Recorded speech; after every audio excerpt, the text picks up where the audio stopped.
So photovoltaics is a vastly growing renewable energy source. The sun is by far the largest source of renewable energy. Many orders of magnitude more energy is available from the sun than other renewables such as wind or waves, etc. So we really have to tap into that over the next decades if we want to switch over to renewable sources. The growth of the photovoltaics industry over the past few decades has been absolutely colossal, around about 30% a year growth in the installation and usage of photovoltaics. And alongside that comes a really massive drop in cost. Just like any other electronic items like mobile phones or laptops, for example, as you manufacture more and more photovoltaic panels, the cost comes down just through economies of scale, let alone scientific advances alongside that. So the costs have plummeted, and actually in very many countries around the world now, the cost of electricity from photovoltaic panels is lower than the cost of electricity from the plug socket from the electricity grid. So this is called grid parity, and over the next decade or so, pretty much every country in the world will move to a situation where solar photovoltaics has grid parity with the electricity from the electricity grid. Of course, this comes earliest in countries that are sunnier, closer to the equator, but as time goes on, this will come even to here in Scotland at 56 degrees north. So the dominant photovoltaic technology commercially these days at the moment is silicon solar cells. So this is an example here of a silicon solar panel. You may have seen something like this on people's roofs, except the ones in people's roofs are 1.6 meters high by 1 meter wide, so significantly larger than this example. These have some tremendous advantages. They're efficient and they're very stable, so these will last 25, maybe 30 years on your roof without needing changed. No moving parts, no real maintenance required. They simply generate electricity, and you can leave them there and forget about them. So this is about 90% of the market is silicon photovoltaics. About nearly all of the remaining 10% is so-called thin film solar cells. You'll have noticed that silicon solar panel is quite clumsy, quite heavy. It's okay if it's static on the roof, but may not be suitable for all architectural contexts, so other technologies are needed. Thin film solar cells are, for example, cadmium telluride or copper indium gallium diselenide, so-called CIGS. These involve a much thinner absorber layer, and they can be made lighter weight, they can be made more flexible, for example, although they have lower efficiency than silicon solar cells. There is also some concern that they tend to use elements in their construction, so chemical elements such as tellurium, for example, that are relatively rare and expensive, or cadmium, for example, which is toxic. So some people are concerned about the long-term consequences of using those sorts of elements in photovoltaics. We don't work on either of those technologies. We work on emerging technologies which have the potential to introduce photovoltaics to contexts which it doesn't currently address very well. So we work on technologies that can be printed from solution. So in contrast to silicon solar cells, which require high-tech manufacturing facilities, clean rooms, etc., quite a lot of energy input into their manufacture, the technologies we work on can be printed from solution, sometimes in a similar manner to how a newspaper is printed, using soluble chemicals as the active agents and active components in the solar cell. So here's an example of this type of solar cell. This was actually manufactured in a factory in Wales by a company called G24, and this is a printed solar cell. Now the efficiency is much lower than the silicon solar cell I showed you before. The stability is much lower, so there's a lot of challenges scientifically to try to improve the stability and the efficiency, but they have the potential to be much lower cost. They have the potential to be manufactured much more rapidly in terms of scaling up the factory production, because they don't need such expensive capital equipment to get started in manufacture. And it's going to take a bit more scientific effort to introduce those improvements that are required in order to turn these into a large-scale commercial technology the way silicon currently is. So another example of the type of technology we work on in my research group it involves these types of things. So this is not a solar cell at all, this is a sheet of luminescent plastic. And what this does is it absorbs incoming sunlight, and then that incoming sunlight is re-emitted by fluorescent dyes in the sheet. Now you can see that actually most of the light is being re-emitted around the edge.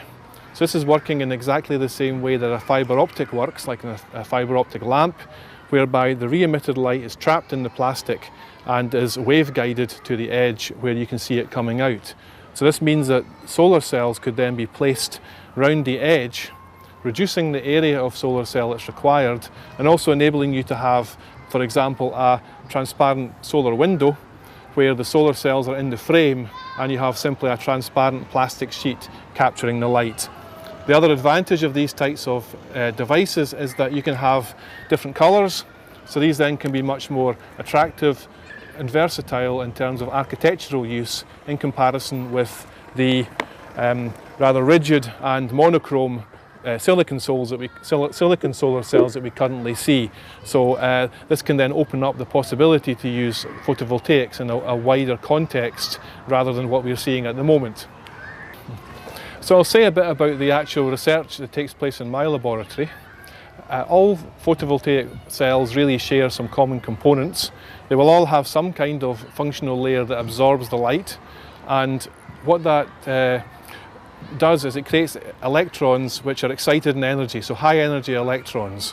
What you need to do in order to create electricity is to separate those electrons from what are called the holes. So the hole is simply the absence of an electron. So if you remove an electron from an atom, you've left behind a hole. Now, since the electron is negatively charged and the atom you started with was neutral, the hole that's left behind will be the remaining positive charge that's left when the electron is removed. So as well as requiring a coloured material to absorb sunlight and excite electrons, a photovoltaic cell also requires some materials that can separate those charges, or some mechanism that can separate those charges, so that the electrons will tend to move in one direction through the active layer. The holes will tend to move in another direction through the active layer, so some kind of electrical conductivity is required. And those electrons and holes are then collected at two different electrodes. This is an electrochemical potential, or a voltage, and this voltage difference, this potential difference, can be used to drive a current in an external circuit. So if you connect up these two electrodes to a circuit, the electrons will go round the circuit so that they can get back round and recombine with the holes and cancel out the electrons in the holes. So the idea is that one photon of light that hits the active absorber layer will separate an electron in a hole, they'll be moved apart, and the electron will go around the outer circuit doing some work and will recombine with the hole and get you back to where you started. So in my research lab, we are materials chemists, and we work on the design, the synthesis, the characterization and the application of new materials, new functional materials for solar photovoltaics. So we synthesize active coloured materials that can absorb light, and we also synthesize materials that conduct electrons and materials that conduct holes.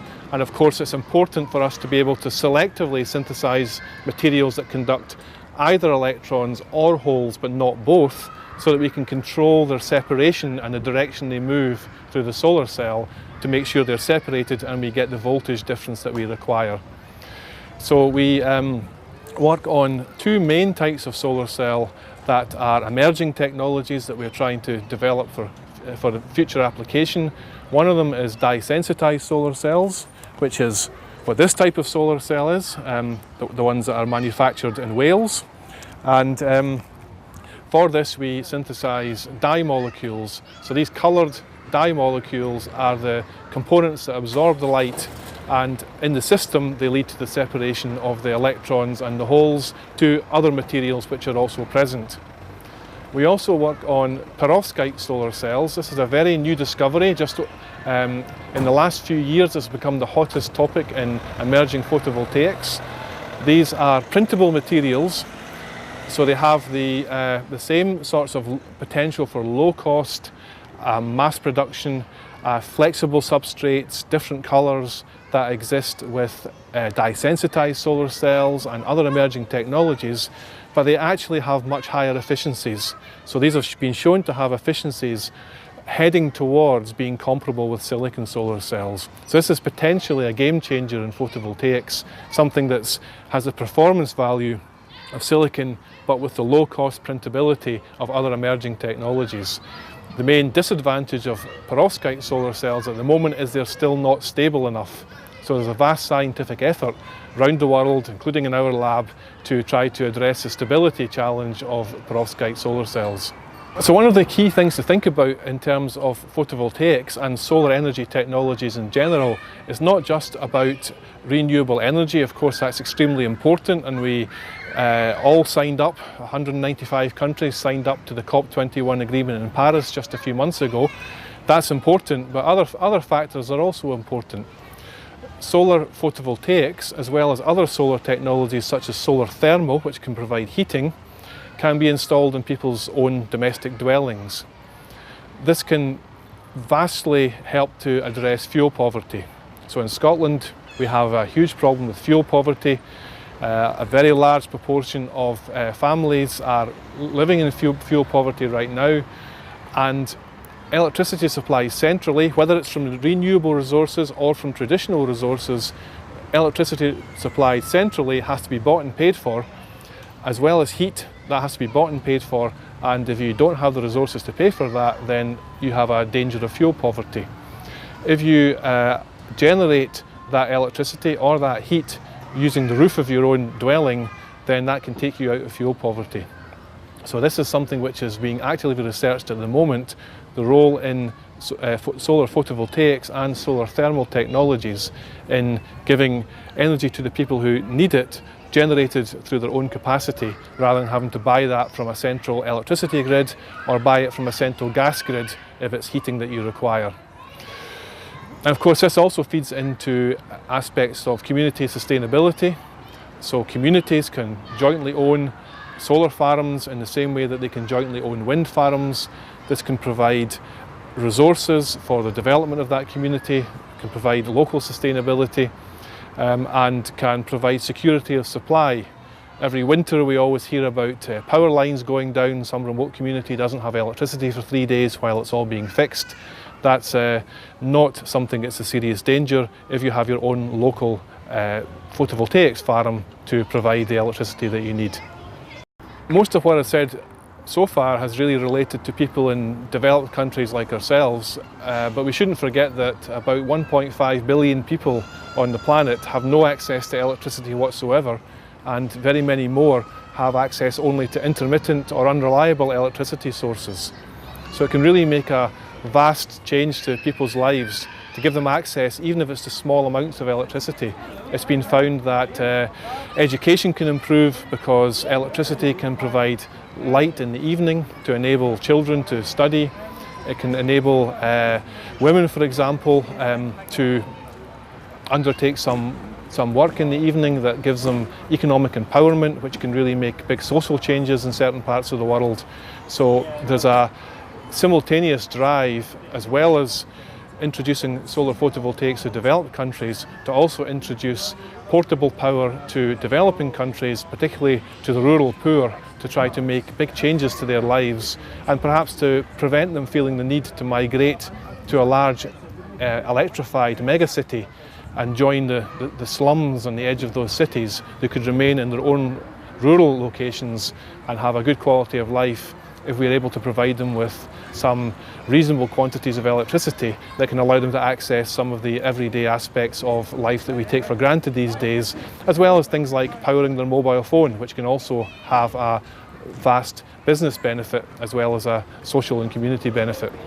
What else do we need to do next? Well, there's one or two things which are still important. I've mentioned, for example, improving the stability and the efficiency of emerging solar technologies.